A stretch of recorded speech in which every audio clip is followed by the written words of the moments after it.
This is Algebraic Expressions Part 1. So we're going to start by going over some important vocabulary. An expression is an algebraic problem whose answer depends on the value of the variable. So here I have an expression 3 plus m. Right now I can't solve it because I don't know the value of m. Substitution is when we put a number into an expression in place of a variable.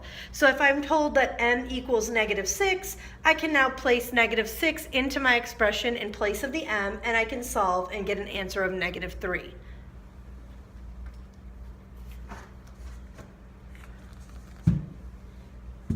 We're also going to look at different parts of an expression. So here I have an expression 6n plus 7 plus 4n plus 8. And we're going to talk about 3 different key parts of an expression. Terms are separated by addition signs in your algebraic expression. So we literally have different parts separated by addition signs. So my first term in this expression would be 6n, my second would be 7, my third would be 4n, and my last is 8. Coefficients are the numerical factor, the number portion of a term with a variable. So in this expression, we've got 2 terms with variables, 6n and 4n, and the number part of that term is the 6 and the 4. These are called coefficients. Constants are terms without a variable. They're basically numbers that are by themselves. So in this expression, we've got 2 numbers by themselves. They are 7 and 8. They are our constants. So in order to identify these 3 parts of an expression, we first want to make sure that the expression is completely written in addition, because remember, terms are separated by addition signs. So I started here with 9x minus 2 plus 7 minus x, and I changed that to addition. So it became 9x plus -2 plus 7 plus -1x. The one other thing I did here with this expression is I added in this 1 in front of the x. That x kind of looks like it's by itself, but it's not worth 0 x's, it's worth a single x. So I placed the 1 back into my expression. My terms here then are 9x, -2, 7, and -1x. And when I'm identifying my terms, I'm looking at the expression written completely as addition. My coefficients are the 9 and the -1 because they both were paired with the x. And my constants, my numbers by themselves, were -2 and 7. Let's try one together. So I'm going to rewrite this guy. I'm going to put my 1 in front of my variable here. 1z squared plus 5z plus, I'm going to turn this into -3x squared plus 1z. So my first term here is the 1z squared. My second term is the 5z.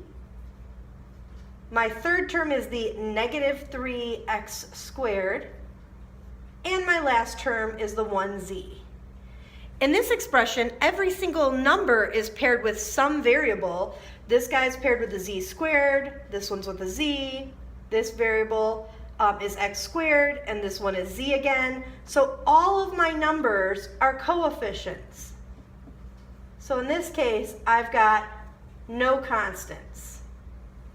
No numbers were by themselves. Let's try one more example.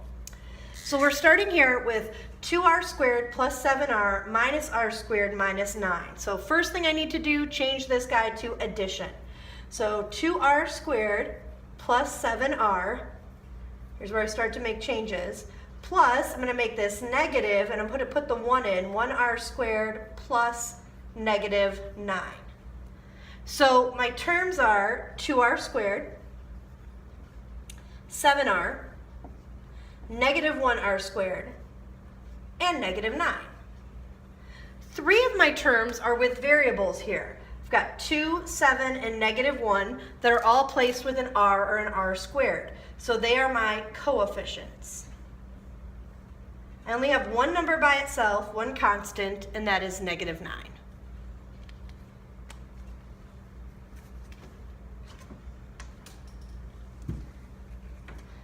Another thing we can do with our expressions is solve them when we are told what our variables are worth. So here they're asking us to evaluate or solve 6x plus 2y when x equals -3 and y equals 5. Now when I place the -3 in place of the x and the 5 in place of the y, that is called substitution. I'm substituting. So now I can actually solve this. I'm going to follow order of operations. I'm going to multiply first. 6 and -3 gives me -18. 2 times 5 gives me 10. And if I add them together, I have a solution of -8. Let's try one together. So here we're evaluating 6x squared minus 3 times the quantity y plus 2 plus 8, where x is -2 and y is 4. So the first thing I'm going to do is I'm going to substitute. Everywhere I see an x, I'm going to put in a -2. And anywhere I see a y, I'm going to put in a 4. So according to order of operations, parentheses would come first. So I'm going to solve 4 plus 2 is 6. Now I'm going to do my exponent. -2 times -2 is 4. The next thing I'm going to do is my multiplying. So 6 times 4 gives me 24. 3 times 6 gives me 18. This is a minus here. And now my subtracting and adding, and I'm going to go from left to right. So 24 minus 18 leaves me with 6. 6 plus 8, I get 14 as my final answer. We can also create expressions of our own to fit different situations. So here, each student in your class must do 8 homework problems. How many problems will your teacher have to grade? Define the variable, write an algebraic expression, then solve. So if each student in my class must do 8 problems, I know how many problems they're doing, but what isn't given to me here is how many students are in my class. So I'm going to create a variable for that. I'm going to choose S. And this is going to stand for the number of students in my class.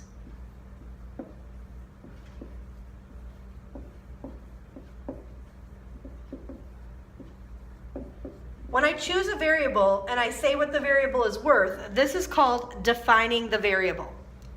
Now I know every student is doing 8 problems, so 8 times however many students in my class is going to tell me how many problems my teacher has to grade. Now let's just say there are 25 students in my class. I would substitute 25 for S, and 8 times 25 would give me 200. So my teacher would have to grade 200 problems.